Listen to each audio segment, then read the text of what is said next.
اعوذ باللہ من الشیطان الرجیم بسم اللہ الرحمن الرحیم۔ میں شروع کرتا ہوں اللہ کے نام سے جو بڑا مہربان نہایت رحم والا ہے۔ I start with the name of Allah, most gracious, most merciful۔ قرآن کریم کو بسم اللہ الرحمن الرحیم سے اس لیے شروع کیا گیا ہے تاکہ ہم کوئی بھی اہم کام شروع کریں تو بسم اللہ الرحمن الرحیم سے شروع کریں، کیونکہ اللہ کے نام کو لے کر شروع کرنے میں اس کام میں برکت پیدا ہوتی ہے اور اللہ کی مدد اس میں شامل ہوتی ہے۔ اس لیے قرآن کریم کی ابتدا بسم اللہ الرحمن الرحیم سے کی گئی ہے۔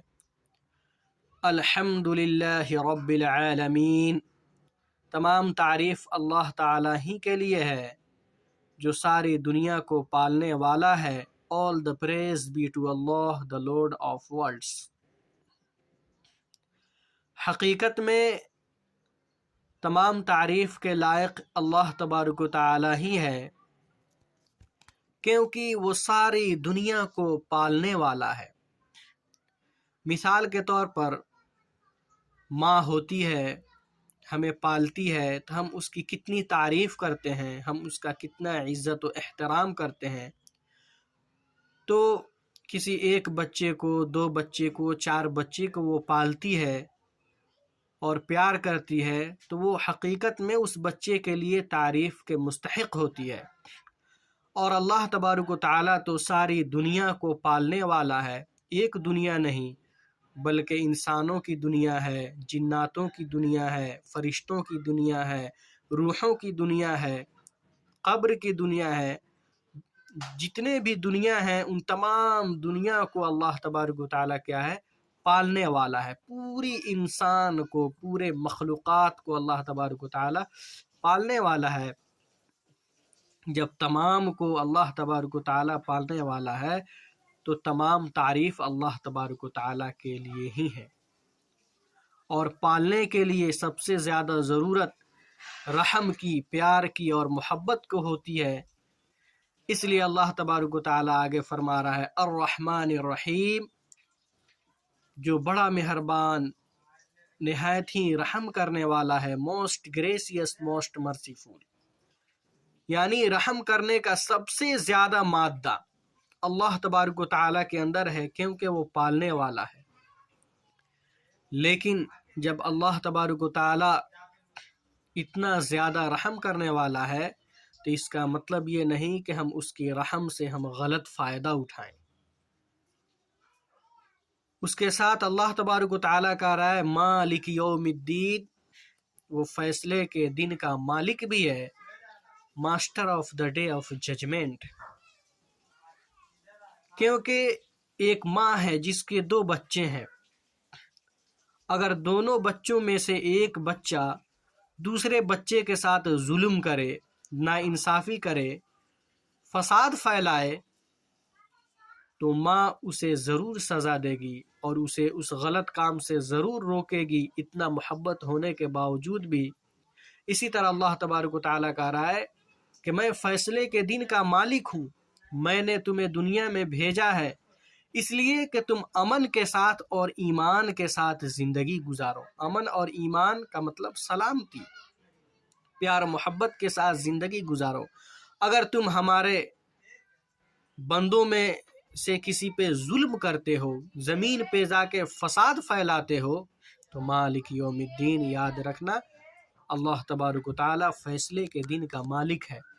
اللہ تبارک و تعالیٰ اپنی ذات کا تعارف اتنے اچھے انداز میں کراتا ہے کہ تمام تعریف اللہ ہی کے لیے ہے۔ جب اللہ تبارک و تعالیٰ ہی ساری دنیا کو پالنے والا ہے، جب وہی فیصلے کے دن کا مالک ہے تو ایاک نعبد و ایاک نستعین، ہم تیری ہی عبادت کرتے ہیں اور تجھ ہی سے مدد مانگتے ہیں۔ You only we worship and you only we ask for help۔ ایسا لگتا ہے جیسے اللہ تبارک و تعالیٰ اپنی تعارف کرا رہا ہے تو بالکل ہمارے سامنے ہے۔ اس لیے ہم بے ساختہ یہ کہتے ہیں کہ اللہ ہم تجھے ہی عبادت کرتے ہیں، ہم تیری ہی پوجا کرتے ہیں، تیرے سوا کوئی عبادت کے لائق نہیں ہے، اور ہم تجھ ہی سے مدد مانگتے ہیں، تیرے سوا کسی اور کے سامنے ہاتھ نہیں پھیلاتے، کسی اور سے مدد نہیں مانگتے۔ جب ہم اللہ تبارک و تعالیٰ سے مدد مانگتے ہیں، دعا مانگتے ہیں، تو ہمیں ایسی دعا مانگنی چاہیے، اللہ تبارک و تعالیٰ سے ایسی چیز مانگنی چاہیے جو سب سے بہتر ہے۔ اس لیے اللہ تبارک و تعالیٰ نے ہمیں سکھایا اہدنا الصراط المستقیم، اے اللہ تو ہمیں سیدھا راستہ دکھا دے، شو اس دا اسٹریٹ وے۔ سیدھا راستہ دکھانے کا مطلب کہ صحیح اپنی زندگی کو صحیح طریقے سے گزارنے والا راستہ دکھا دے۔ ہمارے اندر صحیح راستہ گزارنے، صحیح طریقہ سے زندگی گزارنے کا راستہ بھی معلوم ہے، اور غلط طریقے سے زندگی گزارنا بھی معلوم ہے۔ اس لیے ہم ضرور اللہ تبارک و تعالیٰ سے دعا کریں، اور اللہ تبارک و تعالیٰ نے ہم پہ یہ فرض قرار دیا ہے کہ ہم صحیح طریقے سے زندگی گزارنے کا طریقہ اللہ تبارک و تعالیٰ سے مانگے کہ اللہ تو ہمیں سیدھا راستہ دکھا دے، سچائی والا راستہ دکھا دے، وہ سچائی والا راستہ جو سب سے زیادہ ہمارے لیے مفید ہو۔